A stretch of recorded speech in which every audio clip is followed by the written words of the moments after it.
பிரியமானவர்களே, எப்படி இருக்கிறீங்க? கிறிஸ்துவின் நாமத்தினாலே உங்கள் அனைவருக்கும் என் அன்பார்ந்த வணக்கம். இயேசு கிறிஸ்துவின் மகிமுள்ள நாமத்தினாலே இந்த நாளையும் கூட காண பரிசுத்த ஆவியானவர் நமக்கு உதவி செய்தார். இந்த நாளையும் கூட ஆயுசு நாட்களாக கூட்டி கொடுத்திருக்கிறார். அவருடைய பரிசுத்தமுள்ள நாமத்துக்கு கொடான கோடி கோடி கோடி நன்றியை ஏறெடுப்போம். அவருடைய வல்லமுள்ள கரம் நம்மளை தாங்குகிறதல்லவா? அவருடைய மகிமை நம்மோடு கூட நிலைத்திருக்கிறதை நாம் அனுதினமும் அனுபவித்து வருகிறோம். நன்மை செய்த தேவனுக்கு தீங்கொன்றும் நாம் செய்யாதபடி, அவர் இருதயத்தை துக்கப்படுத்தாதபடி, வேதனைப்படுத்தாதபடி நாம் அவருக்கு உண்மையுள்ளவர்களாய் இருந்து அவருடைய இருதயத்தை சந்தோஷப்படுத்தக்கூடிய பிள்ளைகளாக நாம் இந்த பூமியிலே வாழ்ந்து வருவோம். அவர் சொல்லி இருக்கிறதான ஒவ்வொரு காரியத்திலையும் கவனமுள்ளவர்களாய் இருந்து அவருடைய மகிமைக்குள்ளே பிரவேசிக்க நாம் நிலைத்திருப்போம். எத்தனையோ நாட்களாக நம் வாழ்நாளிலே பலவிதமான துக்கங்கள், வேதனைகள், துயரங்கள், சோதனைகள், விபத்துகள் நேரிட்டாலும் கூட ஆண்டவர் நம்மை கைவிடாதபடி அவருடைய கரங்களிலே நம்மை ஏந்தி நம்மளை பரிசுத்தப்படுத்தி பாதுகாத்து கொண்டார். அதற்காக தேவனை நாம் நன்றி இருதயத்தோடு கூட ஸ்தோத்திரிப்போம். இந்த நாளிலே கர்த்தர் நமக்கு கொடுக்கப்பட்டுள்ள வார்த்தை என்ன என்று பார்ப்போம். என்னாகமம் 22ஆம் அதிகாரம் 7வது வசனத்திலே, என் தாசனாகிய மோசே என் வீட்டில் எங்கும் அவன் உண்மை உள்ளவன் என்று சொல்லப்பட்டுள்ளது. அவருடைய சகோதரர்கள் அவரை பகைத்து பேசும் பொழுது, குற்றப்படுத்தி பேசும் பொழுது, ஆண்டவர் மோசே மீது உள்ள பாசத்தின் நிமித்தமாக அவர்கள் பேசின வார்த்தைக்கு பதில் கொடுக்கிறார்.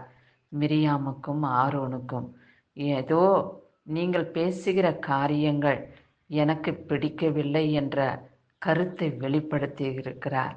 நீங்கள் பேசுகிறபடி என் தாசன் அப்படிப்பட்டவன் அல்ல, என் வீட்டிலே எங்கும் உண்மையுள்ளவனாக காணப்படுகிறான் என்று ஏசப்பாவே சாட்சி கொடுக்கிறார்.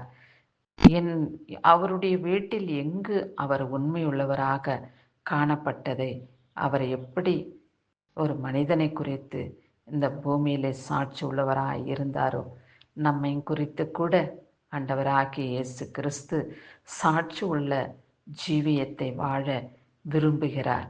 ஒவ்வொரு மனிதர்களையும் பார்த்து, என் மகனே, என் மகளே, என்னுடைய சத்தியத்தின் வழியிலே நீ நடக்கின்றாயா, நடக்க மாட்டாயா? இதோ பலவிதமான இக்கட்டுகளிலும் சோதனை வேதனைகளிலும் இருந்து நான் உன்னை விடுவித்து இந்நாள் வரைக்கும் ஜீவனை கொடுத்திருக்கிறேனே, எனக்கு நீ உண்மை உள்ளவளாக காணப்பட மாட்டாயா என்று நம்மை பார்த்து கேட்கிற வார்த்தையாக இருக்கிறது என்று நாம் அறிந்து கொள்வோம். ஆனால் நாம் சொல்லுகிற பதில் என்ன? ஆண்டவரே, உமக்கு பிரியமானபடி, உமக்கு சித்தமானபடி நான் வாழ்கிறேன் அப்பா என்று சொல்வோமா?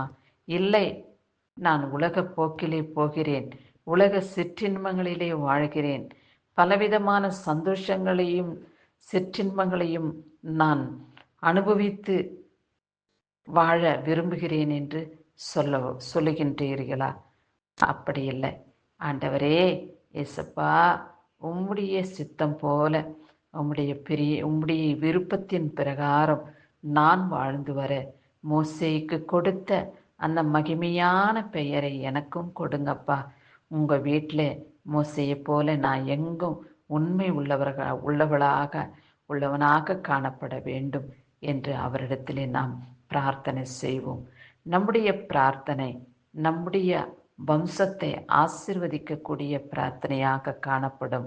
நாம் உண்மையுள்ளவர்களாய் இருக்கும் பொழுது, நம் சத்தியம் நேர்மையும் கர்த்தருக்கு பயபக்திக்குரியவர்களாய் வாழும் பொழுது, நம்முடைய வம்சத்தை அவர் தமக்கென்று தெரிந்து கொள்கிறார். நம்முடைய வம்சம் அவருக்கு பிரியமான வம்சமாக காணப்படும் அல்லவா? அதை நாம் அறிந்து புரிந்து நல்வழியிலே நடந்து நம் வம்சத்துக்கு சாபத்தை தேடி வைக்காதபடி ஆசீர்வாதத்தை தேடி வைக்கக்கூடிய பெற்றோர்களாக நாம் காணப்படுவோம். உலகத்திலே ஒருவருக்கொருவர் பேசிக்கொள்வார்கள். ஒருவனுக்கு துக்கம், துயரம், தீராத வியாதி, தீராத வேதனை இப்படி இப்படி ஒரு மனுஷனை ஆட்கொள்ளும் பொழுது, என்ன சாபமோ இவனுக்கு இப்படி நேரிட்டது, யார் செய்த பாவமோ சாபமோ இந்த மகளுக்கு இப்படி நேரிட்டது என்று சொல்வார்கள் அல்லவா? அப்படி சொல்லாதபடி அவர்களுடைய பெற்றோர்கள் செய்த நன்மை நிமித்தமாய், ஆசீர்வாதத்தின் நிமித்தமாய் இந்த வம்சம் கர்த்தருக்கு பிரியமானபடி இந்த பூமியிலே ஆசீர்வாதமாய் வாழ்ந்து வருகிறார்கள், கர்த்தருக்கு பயபக்திக்குரிய பிள்ளைகளாக ஜீவிக்கிறார்கள் என்ற பெயரோடு நாம் இந்த பூமியிலே வாழ பிரயாசப்படுவோம். ஆண்டவரே, நான் எப்பொழுதும் மோசையை போல உம்முடைய இருதயத்துக்கு உம்முடைய இருதயத்தை சந்தோஷப்படுத்தும்படியான ஒரு பாக்கியத்தை கொடுங்க. என் வீட்டில் எங்கும் உண்மை உள்ளவன் என்று சொன்னது போல நானும் மோசையை போல உங்கள் வீட்டில் எங்கும் உண்மை உள்ளவர்களாக காணப்பட எங்களை நீங்கள் ஆசீர்வதிங்கப்பா. அப்படி என்று அவரிடத்திலே நாம் முறையிடுவோம், ஜெபிப்போம், அவருடைய சத்தத்துக்கு செவி கொடுப்போம். இந்த நாளிலே பிறந்த நாளையும் திருமண நாளையும் காண்கின்றவர்களை கர்த்தர் ஆசீர்வதிப்பாராக. அவருடைய மகிமுள்ள கரம் அவர்களுடைய சிரசின் மீது வைத்து அவர்களை ஆசீர்வதித்து பரிசுத்தப்படுத்தி காத்து கொள்வாராக. இதோ இந்த நாளையும் கூட பிறந்த நாளாக கொண்டாடும்படியாக ஆயுசு நாட்களை கூட்டி கொடுத்த தேவனுக்கு நீங்கள் உண்மையுள்ளவர்களாக, அவருக்கு கனி கொடுக்கக்கூடிய திராட்சை செடியாக கொடியாக படர்ந்து வளர உங்கள் வம்சத்தை கர்த்தர் ஆசீர்வதிக்கவே ஆசீர்வதிப்பார். நீண்ட ஆயுள் நாட்களை கொடுத்து உங்களை சந்தோஷப்படுத்தி அவருடைய பிள்ளையாக அவர் இரத்தத்தினாலே உங்களை கழுவி பரிசுத்தப்படுத்துவாராக. எப்பொழுதும் அவர் சாட்சி உள்ளவர்களாக நிலைத்திருக்க ஆண்டவர் உங்களுக்கு கிருபை செய்வாராக. கிறிஸ்துவுக்கே சதா காலங்களிலும் மகிமை உண்டாகட்டும். ஆமேன்.